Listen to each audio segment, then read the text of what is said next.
ലേറ്റായി പോയി. ഞാൻ ഡ്രൈവ് ചെയ്യായിരുന്നു. ആരുടെ പൊട്ടിത്തെറി നമ്മൾ പേടിക്കുന്നു? ആരെങ്കിലും ഒരാൾ മൈക്കിളുടെ ബാക്കിൽ സംസാരിക്കും, ആ പൊട്ടിത്തെറി. എനിക്ക് അങ്ങനെ ആര് പൊട്ടിത്തെറിച്ച് എനിക്ക് പേടിയൊന്നുമില്ല. സിനിമ കണ്ടിട്ടില്ല. ഐ സ്വയർ ഫുൾ സിനിമ റിലീസിന് മുന്നേ കണ്ടിട്ടില്ല. ഫുൾ സിനിമ മോഹൻലാൽ റിലീസിന് മുന്നേ കാണാറില്ല. അങ്ങനെ ഒരു പതിവില്ല എന്നാണ് ഇദ്ദേഹം പറയുന്നത്. പക്ഷെ എമ്പുരാന്റെ പ്രൊമോഷന്റെ വേദിയിൽ ഇരുന്ന് മോഹൻലാൽ പറഞ്ഞതാണ് ഞാൻ ആ സിനിമ മുഴുവൻ കണ്ടതാണ് എന്നുള്ളത്. എന്താ ചെയ്യുക, രവി വന്നിട്ട് എന്താ പറയുന്നറിയോ, മോഹൻലാലിനെ ഒന്ന് വെള്ളപൂശാൻ നോക്കുക. എന്നാൽ ഇയാൾ സിനിമ കഴിഞ്ഞ് ഇറങ്ങിയ സമയത്ത് ചോദിക്കുന്ന ചോദ്യത്തിനുള്ള മറുപടിയാണ് രസകരം. കാണിച്ചു തരാം. എന്തായാലും ഇദ്ദേഹത്തിന്റെ കുറച്ച് മെഴുകലുണ്ട്. അതൊന്നും കൂടാതെ ലാലേട്ടൻ ഒരു മാപ്പും പറഞ്ഞിട്ടുണ്ട്. കൊള്ളാം, നല്ല അടിപൊളി. നട്ടല്ലില്ലാത്ത കുറെ എണ്ണം. നമ്മൾ കുറെ നട്ടല്ലുള്ളവർ എന്ന് പറഞ്ഞു. എന്തിനാണ് ഈ സംഘികളുടെ ഈ ഒരു വാക്കിനെ പേടിച്ചുകൊണ്ട് ഇങ്ങനെ ഒരു തീരുമാനമെടുത്തതെന്ന് എനിക്ക് ചിന്തിക്കാൻ പോലും കഴിയുന്നില്ല. കാരണം നരേന്ദ്രമോദി എന്ന് പറയുന്ന ഇന്ത്യയുടെ പ്രധാനമന്ത്രി കേരള സ്റ്റോറി എന്ന സിനിമ നിർബന്ധമായി നിങ്ങൾ എല്ലാവരും കാണണം എന്ന് പ്രഖ്യാപിച്ച ആളാണ്. അതെന്തേ നിങ്ങൾ എല്ലാവരും വലിയ രീതിയിൽ കൊട്ടിഘോഷിച്ചല്ലോ. 33,000 പെൺകുട്ടികൾ ഇവിടെ നിന്ന് IS പോയി എന്ന് പറഞ്ഞുകൊണ്ടൊരു സിനിമ ഇറക്കിയപ്പോ ആ ഒരു സിനിമയെ നമ്മൾ ബാൻ ചെയ്യാനൊന്നും പറഞ്ഞിട്ടില്ല. പകരം അതിൽ ആ ഒരു വൃത്തികേട നുണ അത് ആവർത്തിക്കരുത് എന്നേ നമ്മൾ പറഞ്ഞിട്ടുള്ളൂ. പക്ഷെ ഇവിടെ പേടിച്ച് വിറച്ചുകൊണ്ട് സത്യം പറയുന്ന ആളുകളെ എന്നും ഇത് തന്നെയാണല്ലോ വരെ പരിപാടി. എന്താ ചെയ്യാ? ഓക്കെ, നമുക്ക് എന്തായാലും കുറച്ച് മെഴുകലുകൾ കേൾക്കാം. മോഹൻലാൽ ഈ പടം റിലീസിന്റെ മുന്നേ കാണുന്നൊരു സ്വഭാവം ഇല്ല. അദ്ദേഹത്തിന് ഇഷ്ടംപോലെ പണികളുണ്ട്. ഇല്ലാത്ത സമയത്ത്, കിട്ടുന്ന സമയത്ത് അദ്ദേഹം കുറച്ച് സമയം ഫാമിലിയായിട്ട് സ്പെൻഡ് ചെയ്യുന്നുണ്ട്. ഈ സിനിമയ്ക്കും അത് തന്നെയാണ് സംഭവിച്ചിരിക്കുന്നത്. അത് തന്നെയാണ് സംഭവിച്ചിരിക്കുന്നത് എന്ന് താങ്കൾ എവിടെ നിന്ന് കിട്ടിയ അഭിപ്രായമാണ്, എവിടെ നിന്ന് കിട്ടിയ അറിവാണെന്നൊന്ന് ചോദിക്കുകയാണ്. മോഹൻലാൽ കൃത്യമായി അത് പറഞ്ഞതാണ്, ഞാൻ ആ സിനിമ മുഴുവൻ കണ്ടതാണ് എന്നുള്ളത്. ഡയലോഗ് അടിക്കുമ്പോൾ നിങ്ങൾ സ്വന്തം ഒരു ഇതിന് വേണ്ടിയിട്ട് എന്തെങ്കിലും പറഞ്ഞോ, കുഴപ്പമില്ല. പക്ഷെ മോഹൻലാൽ അത് ചെയ്തു ഇത് ചെയ്തില്ല എന്ന് പറയാൻ നിങ്ങൾക്ക് ഒരു ഇതുമില്ല. മോഹൻലാലാണത് പറയേണ്ടത്. ഇദ്ദേഹം സിനിമ കഴിഞ്ഞ് ഇറങ്ങിയ സമയത്ത് പറഞ്ഞ പ്രതികരണം കണ്ടോ?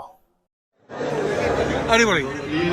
നിങ്ങളൊക്കെ എക്സ്പെക്ട് ചെയ്തിട്ടുള്ള ആ സാധനം അതിനകത്ത് എന്ന് കഴിഞ്ഞാൽ കിട്ടുമെന്നുള്ളത് ഒരു സംശയം. എമ്പുരാൻ വൺ അപ്പ്, അതാണ് പറഞ്ഞത്, വൺ അപ്പ് എന്നുള്ളത്. ലൂസിഫർ വാസ് ഡിഫറെന്റ്, ബട്ട് ഇത് വേറൊരു ഫുൾ ലോകം കറക്കിയിട്ടുള്ളൊരു സിനിമ ആയിട്ടുള്ളതിന്റെ ഒരു വേൾഡ് ക്ലാസ് ഫിലിം. ഇയാൾ ശരിക്കും സിനിമ കണ്ടില്ല. ലൂസിഫർ എന്ന സിനിമയുടെ 7 അകലത്തേക്ക് വരാന് എമ്പുരാൻ എന്ന സിനിമയെ കൊണ്ട് കഴിയില്ല. ലൂസിഫർ ഒരു ക്ലാസിക് സിനിമ എന്ന് പറഞ്ഞാൽ കുഴപ്പമില്ല. എമ്പുരാൻ ക്ലാസിക് ആണെന്ന് പറയുന്ന രവിയുടെ ഒരു അവസ്ഥ കണ്ടോ? എന്റെ പൊന്നു രവി ചേട്ടാ, നിങ്ങളുടെ അഭിപ്രായം പറയുമ്പോൾ തന്നെ പൊട്ടത്തര പറയുന്നത്. മോഹൻലാൽ അങ്ങനെ ഒരു കാര്യം പറഞ്ഞിട്ടില്ല. മോഹൻലാൽ കൃത്യമായി സിനിമ കണ്ടു എന്ന് തന്നെയാണ് പറഞ്ഞിട്ടുള്ളത്. മോഹൻലാൽ അതങ്ങനെ ചെയ്യില്ല ഇങ്ങനെ ചെയ്യില്ല എന്നൊക്കെ വെറുതെ പറഞ്ഞുകൊണ്ടിരിക്കല്ലേ. എന്തായാലും ലാലേട്ടൻ ഒന്ന് മാപ്പൊക്കെ പറഞ്ഞിട്ടുണ്ട്. പക്ഷെ എമ്പുരാനെ കുറിച്ചിട്ട് മോഹൻലാൽ അത് കണ്ടു, അതിൽ ആവശ്യമുള്ളതേ വെച്ചിട്ടുള്ളൂ എന്ന് പറയുന്ന ക്ലിപ്പ് ഒന്ന് കേൾക്കാം. ആ സ്റ്റോറി ടെല്ലിങ്ങിന് അതിനെ ഡിമാൻഡ് ചെയ്യുന്ന കാര്യങ്ങൾ മാത്രമേ ഉള്ളൂ. അല്ലാതെ ഭയങ്കര ആവശ്യമില്ലാത്ത കാര്യമൊന്നും ഈ സിനിമയിലില്ല. ഒരു തോട്ട് പ്രോസസ്സ് ഉണ്ടായിരുന്നു ആ സിനിമ എങ്ങനെ ആകണമെന്ന് അന്ന് ഓൾറെഡി ഉണ്ടായിരുന്നു. അപ്പോൾ അതിന് very well knitted and very well crafted script. So അതിനു വേണ്ടി നമ്മൾ ഷൂട്ട് ചെയ്തു. അല്ലാതെ ഒരു ഭയങ്കര ഒരു സീക്രട്ട് ഒളിപ്പിച്ച് വെച്ചൊരു ബോംബ് പൊട്ടിക്കണം അങ്ങനെയൊന്നുമില്ല. എന്തായാലും ബോംബും പൊട്ടി മോഹൻലാൽ കിടന്ന് കരയാനും തുടങ്ങി. എല്ലാത്തൊരു മനുഷ്യന്മാരാ. നട്ടല് എന്ന് നമ്മൾ പറഞ്ഞത് ഇപ്പൊ റബ്ബറിന്റെ നട്ടല്ലും അല്ല, ഈർക്കളിയുടെ പച്ചീർക്കളിയുടെ നട്ടല് പോലെ ആയി എന്നുള്ളത്. മോഹൻലാലിന്റെ മാപ്പ് പറച്ചിലും കൂടി ഒന്ന് കേട്ടോളി. ലൂസിഫർ ഫ്രാഞ്ചൈസിയുടെ 2ാം ഭാഗമായ എമ്പുരാൻ സിനിമയുടെ ആവിഷ്കാരത്തിൽ കടന്നു വന്നിട്ടുള്ള ചില രാഷ്ട്രീയ സാമൂഹിക പ്രമേയങ്ങൾ എന്നെ സ്നേഹിക്കുന്നവരിൽ കുറെ പേർക്ക് വലിയ മനോവിഷമം ഉണ്ടാക്കിയതായി ഞാൻ അറിഞ്ഞു. ഒരു കലാകാരൻ എന്ന നിലയിൽ എൻ്റെ ഒരു സിനിമയും ഏതെങ്കിലും രാഷ്ട്രീയ പ്രസ്ഥാനത്തോടോ ആശയത്തോടോ മതവിഭാഗത്തോടോ വിദ്വേഷം പുലർത്തുന്നില്ല എന്ന് ഉറപ്പുവരുത്തേണ്ടത് എൻ്റെ കടമയാണ്. അതുകൊണ്ട് തന്നെ എൻ്റെ പ്രിയപ്പെട്ടവർക്കുണ്ടായ മനോവിഷമത്തിൽ എനിക്കും എമ്പുരാൻ ടീമിനും ആത്മാർത്ഥമായ ഖേദമുണ്ട്. ഒപ്പം അതിൻ്റെ ഉത്തരവാദിത്തം സിനിമയ്ക്ക് പിന്നിൽ പ്രവർത്തിച്ച ഞങ്ങൾ എല്ലാവരുടേതുമാണെന്ന് തിരിച്ചറിവോടെ അത്തരം വിഷയങ്ങളെ നിർബന്ധമായും സിനിമയിൽ നിന്നും നീക്കം ചെയ്യാൻ ഞങ്ങൾ തീരുമാനിച്ചു കഴിഞ്ഞു. കഴിഞ്ഞ 4 പതിറ്റാണ്ട് നിങ്ങളിൽ ഒരാളായാണ് ഞാൻ എൻ്റെ സിനിമാ ജീവിതം ജീവിച്ചത്. നിങ്ങളുടെ സ്നേഹവും വിശ്വാസവും മാത്രമാണ് എൻ്റെ ശക്തി. അതിൽ കവിഞ്ഞൊരു മോഹൻലാൽ ഇല്ല എന്ന് ഞാൻ വിശ്വസിക്കുന്നു. സ്നേഹപൂർവ്വം മോഹൻലാൽ. താഴെ L2E എമ്പുരാൻ എന്നുകൂടി വെച്ചിരിക്കുകയാണ്. എൻ്റെ പൊന്നു ലാലേട്ടാ, ഈ ഒരു സിനിമ കേരളത്തിന്റെ മുഖ്യമന്ത്രിയായിട്ടുള്ള പിണറായി കുടുംബസമേതം പോയി കണ്ടു, എല്ലാവരും കാണണമെന്ന് പറയുന്നു. കോൺഗ്രസ് നേതാവ്, പ്രതിപക്ഷ നേതാവും ഫാമിലി അടക്കം പോയി കാണണമെന്ന് പറയുന്നു. എല്ലാവരും ഒരേ രീതിയിൽ പറയുന്നു ഈ സിനിമ എല്ലാവരും കാണണമെന്ന്. ഈ ഒരു സിനിമയ്ക്ക് ഗുണമുണ്ടാവുന്നത് പ്രൊഡ്യൂസറായ നിങ്ങൾക്കും നമ്മുടെ ഗോപാലൻ ചേട്ടനൊക്കെയാണ്. അത് ഞങ്ങൾക്കറിയാം, വ്യക്തമായിട്ട് അറിയാം. അതുകൊണ്ടൊക്കെ തന്നെ ഈ സിനിമ എങ്ങനെ എന്ത് ചെയ്താലും നിങ്ങൾക്ക് അതിന്റെ ലാഭമുണ്ടാവും. പക്ഷെ നിങ്ങളെ സ്നേഹിക്കുന്ന ആളുകൾക്ക് വേണ്ടിയാണ് നിങ്ങൾ സിനിമ ചെയ്യുന്നത് എന്ന് പറഞ്ഞിട്ട് പോലും നിങ്ങളുടെ ആവിഷ്കാര സ്വാതന്ത്ര്യത്തെ പോലും ചവിട്ടി നിൽക്കുന്ന സംഘികളെ പേടിച്ചുകൊണ്ട്, ഭയം കൊണ്ട് നിങ്ങൾ മാപ്പ് പറഞ്ഞപ്പോ സത്യം പറയച്ച ലാലേട്ട നിങ്ങളോടുള്ള സ്നേഹം ഇവിടെ അങ്ങ് കുറയുകയാണ്.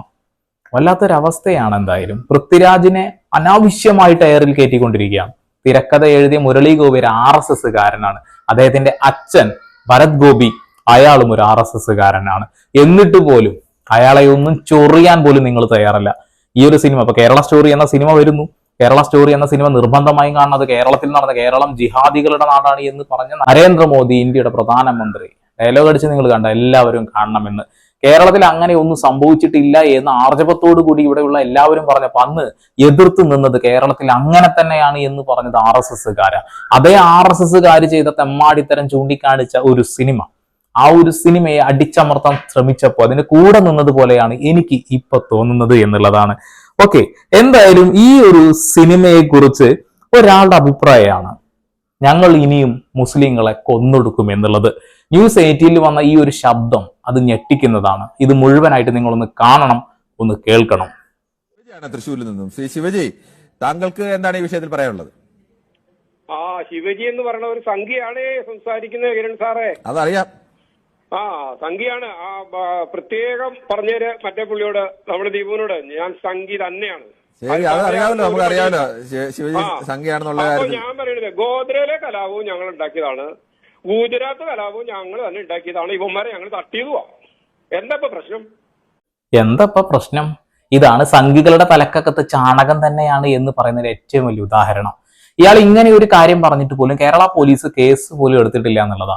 ഞങ്ങൾ ഇനിയും അത് ചെയ്യും. നിങ്ങളിത് മുഴുവൻ കേൾക്കൂ. മുഴുവൻ കേട്ടതിന് ശേഷം നമുക്ക് സംസാരിക്കാം. അല്ല, അങ്ങനെയൊക്കെ വിശ്വസിക്കുന്നവർക്ക്, അല്ല അങ്ങനെയൊക്കെ കരുതുന്നവർക്ക് പിന്നെ അത്തരം പ്രാകൃത ചിന്താഗതിയുമായി കഴിയുന്നവർക്ക് അങ്ങനെ കഴിയാം. തീവ്രവാദികളെ ഞങ്ങൾ തട്ടും, ഇനിയും തട്ടും. അത് മുസ്ലിം അല്ലേ എവനായാലും ശരി. അല്ല, തീവ്രവാദികൾ ആരാണെന്നൊക്കെ തീരുമാനിക്കുന്നത് താങ്കളാണ്. ഈ ലോകം മുഴുവൻ തീവ്രവാദമില്ലാത്ത, മുസ്ലിം തീവ്രമില്ലാത്ത ഒറ്റ രാജ്യം തനിക്ക് പറയാൻ പറ്റുമോ? ഇന്ത്യയിലെ ഹിന്ദു തീവ്രവാദികളെ കുറിച്ച് താങ്കൾക്ക് എന്താണ് അഭിപ്രായം? 500-ൽ പരം രാജ്യങ്ങളോടത്ത് മുസ്ലിം തീവ്രവാദമില്ലാത്ത ഒറ്റ രാജ്യം കിരണ് പറയാൻ പറ്റുമോ? ശ്രീ ശിവജി, പറയാൻ പറ്റുമോ? ഇന്ത്യയിലെ ഹിന്ദു തീവ്രവാദികളെ കുറിച്ച് എന്താണ് താങ്കളുടെ അഭിപ്രായം? ഇനിയിപ്പോ പൃഥ്വിരാജല്ല, ഭരത് ഗോപിയുടെ മകനല്ല, മോഹൻലാലല്ല, ഏതവനെ വിളിച്ചാലും പിന്നെ ഞങ്ങൾക്ക് പറയാനുള്ള സ്വാതന്ത്ര്യം ഇല്ലെന്നോ? ഞങ്ങൾക്ക് പറയാനുള്ള സ്വാതന്ത്ര്യം ഉണ്ട്, ഞങ്ങൾ പറയും. പറയാം, പക്ഷെ വിവരക്കേടാവരുത്. ആളുകൾ ചിരിക്കുകയാണ് ഇതൊക്കെ കേട്ടിട്ട്. പൃഥ്വിരാജ് IS ബന്ധം എന്നൊക്കെ പറഞ്ഞു കേട്ട് ആൾക്കാർ ചിരിക്കാനല്ല, സാമാന്യ ബുദ്ധിയൊക്കെ വേണവരെ വിമർശനം പറയുമ്പോഴാണ് ആളുകൾ പറയുന്നത്. ഞങ്ങൾ പറയുകയും ചെയ്യും. അതറിയാം, അത് ശിവജി പറയുന്നത് കേൾക്കുമ്പോഴേ അറിയാം. ഹിന്ദുക്കളുടെ അട്ടിപ്പേറായിട്ട് ഞങ്ങൾ ഒരു ഹിന്ദു ഉള്ളത് ആ ഒരു ഹിന്ദുവിന്റെ കാര്യം പറയും. പിന്നെന്താ അതിനെന്താ കുഴപ്പം? സംഖ്യക്ക് എന്താ വല്ല കുറവുണ്ടോ? സംഖ്യ സംസാരിച്ച് ആരെ ചോദിക്കാൻ? സംഖ്യകൾക്ക് കുറവേ ഉള്ളൂ എന്ന് ഇപ്പൊ മനസ്സിലായില്ലേ? ഞാൻ സംഖ്യയാണെന്ന് പറയുന്ന തൃശ്ശൂരുകാരൻ ശിവാജി, ഇയാൾക്കെതിരെ എന്തുകൊണ്ട് പോലീസുകാർ നടപടിയെടുത്തില്ല എത്ര നേരം കൊണ്ട് എന്നുള്ളതാണ്. ഞങ്ങൾ മുഴുവൻ മുസ്ലിങ്ങളെയും കൊന്നൊടുക്കുമെന്ന് വളരെ വാർജവത്തോട് കൂടിയിട്ട് ഗോദ്രയിലെ കലാപം, ഗുജറാത്ത് കലാപം എല്ലാം ഞങ്ങൾ തന്നെയാണ് ഉണ്ടാക്കിയത് എന്ന് അത് ഉണ്ടാക്കിയ ഒരാളുണ്ട്, ബാബു. അയാൾ തുറന്നു പറഞ്ഞതാണ്, ഞങ്ങൾക്ക് വേണ്ടി എല്ലാ സംവിധാനങ്ങളും ഒരുക്കി തന്നത് മോദിയാണ് എന്ന ശബ്ദ സന്ദേശത്തിലുണ്ട്. ആള് കണ്ണു കാണാനില്ല എന്ന മുടന്ത് ന്യായവും പറഞ്ഞുകൊണ്ട് ജാമ്യത്തിലിറങ്ങി നടക്കുകയാണ്. ഓക്കെ, രാജ്യം ഭരിക്കുന്നത് അങ്ങനെയുള്ള ആളുകളാകുമ്പോൾ പിന്നെ നമ്മൾ എന്ത് ചെയ്യാനാണല്ലേ? നമ്മുടെ അഭിപ്രായ സ്വാതന്ത്ര്യമൊക്കെ വെള്ളത്തിലിട്ട വളി പോലെ ആവുന്നു എന്നുള്ളതാണ്. ഒരു കുവിള മാത്രമേ കാണാനുള്ളൂ, അത് എയറിലെത്തുമ്പോഴതിനും പൊട്ടിപ്പോകുന്നു. അത് തന്നെ ഇവിടെ വേറെ ഒന്നും സംഭവിക്കില്ല. മോഹൻലാൽ ഇങ്ങനെ ഒരു മാപ്പ് പറഞ്ഞപ്പോ ആ മാപ്പ് പറഞ്ഞ ആ ഒരു പോസ്റ്റിനെ പൃഥ്വിരാജ് സുകുമാരൻ എന്ന് പറയുന്നതിന്റെ നാട്ടുകാരൻ അത് ഷെയർ ചെയ്തപ്പോ സത്യം പറയട്ടെ, റെസ്പെക്ട് മുഴുവൻ അങ്ങ് പോയി കിട്ടി. സന്തോഷം. നിങ്ങളുടെ അഭിപ്രായ സ്വാതന്ത്ര്യം, നിങ്ങളുടെ ആവിഷ്കാര സ്വാതന്ത്ര്യത്തിന്റെ മുകളിലേക്ക് ആളുകൾ ചവിട്ടിക്കയറുമ്പോൾ പേടിച്ചുകൊണ്ട്, വീട്ടിലേക്ക് ഇടി വരുമെന്നുള്ള പേടി കൊണ്ടല്ലേ നിങ്ങളത് ചെയ്തത്. വളരെ വളരെ മോശമായിപ്പോയി. മുരളി ഗോപി ഇതിൽ ഒരക്ഷരം വേണ്ടിയിട്ടില്ല, ഒരു പോസ്റ്റ് പോലും ഇട്ടിട്ടില്ല, അങ്ങ് അടങ്ങിയൊരു മൂലയിലിരിക്കുക. എന്താ ചെയ്യുക? ഓക്കെ, നമുക്ക് എന്തായാലും പൃഥ്വിരാജ് ഈ ഒരു ലൂസിഫറിനെ കുറിച്ച് പറഞ്ഞൊരു വാക്കുണ്ട്. ആ വാക്കിൽ സംഘികൾക്കൊരു കൊട്ടുമുണ്ട്, കേൾക്കാം. തൽക്കാലം നമ്മൾ കേരളത്തിൻ്റെ രാഷ്ട്രീയ പശ്ചാത്തലത്തെക്കുറിച്ച് തൽക്കാലം ആസ് ഓഫ് ടുഡേ നമ്മൾ കേരളത്തിൻ്റെ രാഷ്ട്രീയ പശ്ചാത്തലത്തെക്കുറിച്ച് സംസാരിക്കുമ്പോൾ നമുക്ക് രണ്ട് രാഷ്ട്രീയ ശക്തികളെക്കുറിച്ച് പ്രധാനമായിട്ട് പരാമർശിക്കാൻ സാധിക്കും. ഒരു ഭരണപക്ഷവും ഒരു പ്രതിപക്ഷവും. ഇനി മൂന്നാമതൊരു രാഷ്ട്രീയ ശക്തി നമ്മുടെ സമൂഹത്തിൽ, നമ്മുടെ രാഷ്ട്രീയ പൊളിറ്റിക്കൽ ലാൻഡ്സ്കേപ്പിൽ ഒരു വലിയ ശക്തിയായിട്ട് ഉടലെടുക്കുകയാണെങ്കിൽ അന്നൊരു സിനിമ, ഒരു പൊളിറ്റിക്കൽ സിനിമ ഞാൻ ചെയ്യുകയാണെങ്കിൽ അവരെയും പരാമർശിക്കും ദിവസം.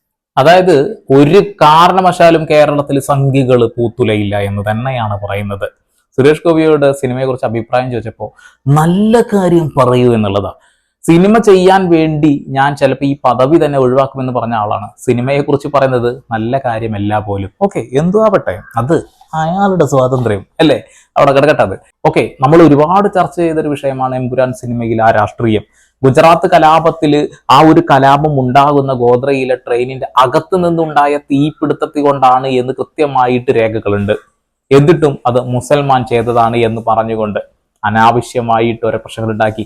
അതുകൂടാതെ സന്തോഷ് ജോർജ് കുളങ്ങര ഇങ്ങനെ ഒരു കാര്യം പറഞ്ഞു എന്നുള്ളത്, അവിടെ മുസ്ലിങ്ങളും ഹിന്ദുക്കളും തമ്മിലുള്ള പ്രശ്നങ്ങൾ ഉണ്ടായിരുന്നു, അതുകൊണ്ട് അവർ ചെയ്തതാണ് എന്ന അനുമാനം അല്ലെങ്കിൽ അയാളുടെ ഒരു സംശയം ആ വീഡിയോയിലൂടെ പറഞ്ഞു. അയാൾ തെളിവടിസ്ഥാനമല്ല പറയുന്നത്, അയാളുടെ സംശയം പറഞ്ഞ സംശയമാണ് ശരി എന്ന് പറഞ്ഞുകൊണ്ടാണ് ആളുകൾ സന്തോഷ് ജോർജ് കുളങ്ങര അങ്ങനെ പറഞ്ഞില്ലേ എന്നുള്ളത്. അപ്പൊ ഇവിടെ ഇന്റലിജൻസ് ബ്യൂറോ, അന്വേഷണ ഉദ്യോഗസ്ഥന്മാരൊക്കെ എന്താ ചെയ്തുകൊണ്ടിരുന്നത്? റിപ്പോർട്ടുകൾ നിങ്ങൾ കണ്ടതല്ലേ, കൃത്യമായി ട്രെയിനിന്റെ അകത്ത് നിന്ന് അടച്ച രീതിയിലായിരുന്നു. പുറത്തുനിന്ന് ഒരാൾ പെട്രോൾ എറിഞ്ഞ് കത്തിക്കുകയാണെങ്കിൽ അത് കൃത്യമായി അതിലേക്ക് എറിയാനോ അങ്ങനെ ഒരു തീപിടുത്തം ഉണ്ടാക്കാനോ കഴിയില്ല. അകത്തു നിന്നുണ്ടായ തീപിടുത്തമാണ്. അവർ കയ്യിൽ കരുതിയിരുന്ന ഗ്യാസ് സ്റ്റവോ അല്ലെങ്കിൽ മണ്ണെണ്ണ സ്റ്റവോ കത്തി അങ്ങനെ ഉണ്ടായ അപകടമാണ് എന്ന് റിപ്പോർട്ടുകൾ ഉള്ളപ്പോൾ പോലും അതിനെ വേറെ രീതിയിലേക്ക് മാറ്റിയെടുക്കുന്നു. ഇതാ ഇന്ന് ഒരു സംഖ്യ വിളിച്ച് പറയുന്നു, ഞങ്ങൾ ഇനിയും മുസ്ലിങ്ങളെ കൊല്ലും, മുസ്ലിങ്ങൾ തീവ്രവാദികളാണ് എന്നുള്ളത്. അപ്പോൾ ഇന്ത്യയിലെ ഹിന്ദുത്വ തീവ്രവാദികളെ കുറിച്ച് എന്താണ് പറയാനുള്ളതെന്ന് ചോദിക്കുമ്പോൾ അതിന് ചെവി കൊടുക്കുന്നില്ല. അവർ നിരന്തരം നുണകൾ ഇങ്ങനെ വിളിച്ച് വിളിച്ച് പറഞ്ഞുകൊണ്ടേയിരിക്കുന്നു എന്നുള്ളതാണ്. ഒരു സിനിമയാകുമ്പോൾ ആ സിനിമയെ സിനിമയായി തന്നെ കാണണം, അതിലെ രാഷ്ട്രീയമായി തന്നെ കാണണം. അതിൻ്റെ അപ്പുറത്തേക്ക് ആ ഒരു സിനിമ ചെയ്ത ആളുകളെയും ആ സിനിമയെയും അടിച്ചമർത്താൻ ശ്രമിക്കുന്ന ഭരണകൂടത്തെ കുറിച്ച് നമ്മൾ എന്ത് പറയാനാ? വേറൊന്നും പറയുന്നില്ല. ഈ ഒരു സിനിമ കൊണ്ട് ഗുണമുണ്ടാവുന്നത് അത് മോഹൻലാലിനും അതേപോലെ പൃഥ്വിരാജിനും തന്നെയാണ്. അവർക്കൊന്നും നഷ്ടപ്പെടാനില്ല. ഈ ഒരു സിനിമ കൊണ്ട് RSSന് ഗുണമുണ്ടാകും എന്ന് കേരളത്തിൽ ആരെങ്കിലും ചിന്തിക്കുന്നുണ്ടെങ്കിൽ നിങ്ങൾക്കൊക്കെ പണിയില്ല മക്കളെ. കേരളത്തിൽ ഇന്നും അന്തവും കുന്തവും ബോധവുമുള്ള ആളുകൾ തന്നെയാണ്. ആ ഒരൊറ്റ കാര്യം പറഞ്ഞുകൊണ്ട് ഞാൻ നിർത്തുന്നു. വീണ്ടും വരെ പുതിയ വാർത്താ വിശേഷങ്ങളുമായി അതൊരു സന്ദീപ് എടപ്പാൾ സൈനിങ് ഓഫ്.